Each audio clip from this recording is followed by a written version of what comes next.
So it took me a while to get around to doing this because I've been quite busy recently doing a lot of prepping. And then the fact that sometimes I feel like I'm not getting as much views as I want, sometimes it can be discouraging.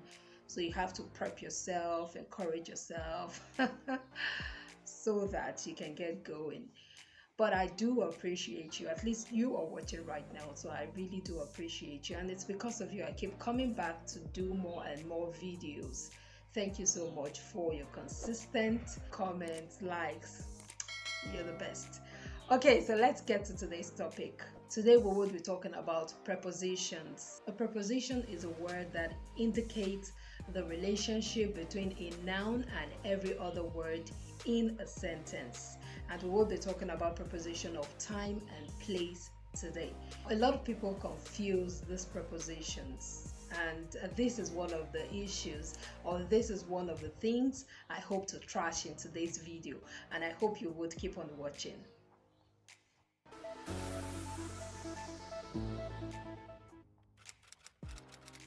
Now, prepositions are very important because they help us understand time connections and order, and you want to get the proper perspective or the proper understanding of how to use them, because prepositions really do not have a particular rule or a particular straitjacket, one size fit all rule that you can apply to understand which should be used where or how or when. You just have to look at them in the context of the other words in which they are used. You look at them in the context of the sentence in which they are used. That is the only way to get to understand which would work better. For instance, when you talk about in a car, and then when it comes to a bus, you say on the bus. Some of these things can be confusing, and that is the essence of today's class. So let's get to it. So talking about preposition of place and time, you're talking about prepositions like on, in, at, by, over, under, and so on and so forth. We're going to be focusing on in, on, at, and by today to get to understand better at what point do you use in, at what point do you use by, at what point do you use at, and at what point do you use on. In is usually used to describe a period of time when it comes to prepositions of time, but it is not specific, it is more general. For instance, if you say, I will be there in the morning, while on is more specific, a little bit more specific than in, although it is also general in some sense. You'd get to understand better as we talk about different examples, while at is very specific, on the dot. For instance, if I say that I will be there at 9 p.m. It means that I won't be there earlier than 9 p.m. I won't be there later than 9 p.m. I will be there at exactly 9 p.m. So at is very specific. It can also be used to describe specific periods of time. Say for instance, I'm making a video at the moment. I'm making a video on prepositions of time and place at the moment, which is of course shortened to ATM on social media and via when you're using text messages. What are you doing ATM? What are you doing at the moment? That is what it simply means. So at is more specific. But when you talk about in is more general. For instance, if you say I will be there in the morning, in the morning is not specific because the morning can run from about 12 a.m. to 12 noon. So within that period of the morning, which time in the morning will you be there? So that's where specificity of the at comes in. And then you say, I will be there at 9 a.m. in the morning. So at brings in the specificity while in is more general.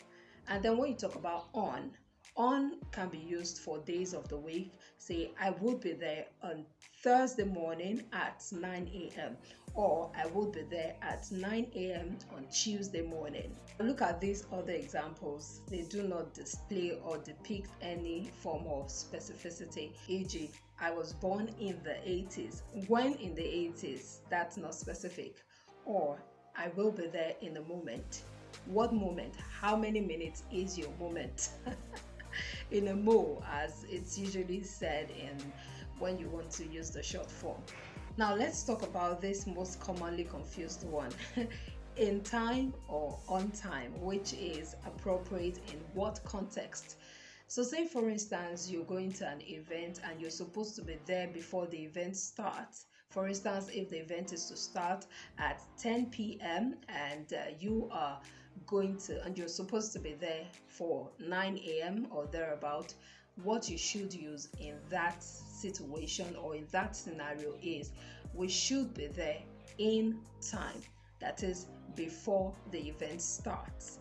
But when the event is starting at 10 a.m. or 10 p.m. and you get there at that exact time on the dot, then you would say, or you should say, we would be there on time, or we got there right on time if you get there just at that time. So if I say to you, the event starts at 9 a.m., please be there in time. I'm saying to you, the event starts at 9 a.m., please be there 8 a.m., 8:30 a.m., just be there before 9 a.m. But if I say, please be there on time, I'm saying please do not be late, be there at exactly 9 a.m. No African timing. You know, that notion of African timing is one big deal, especially when you go to parties, even in some formal occasions that you expect that this should be strictly keeping to time. You see a lot of people strolling in after, well, I guess the African timing thing is just in some people's head. So even when they have the opportunity, even when they're ready before time, they just drag and drag and drag until they get there later. We also use on for days of the week or dates.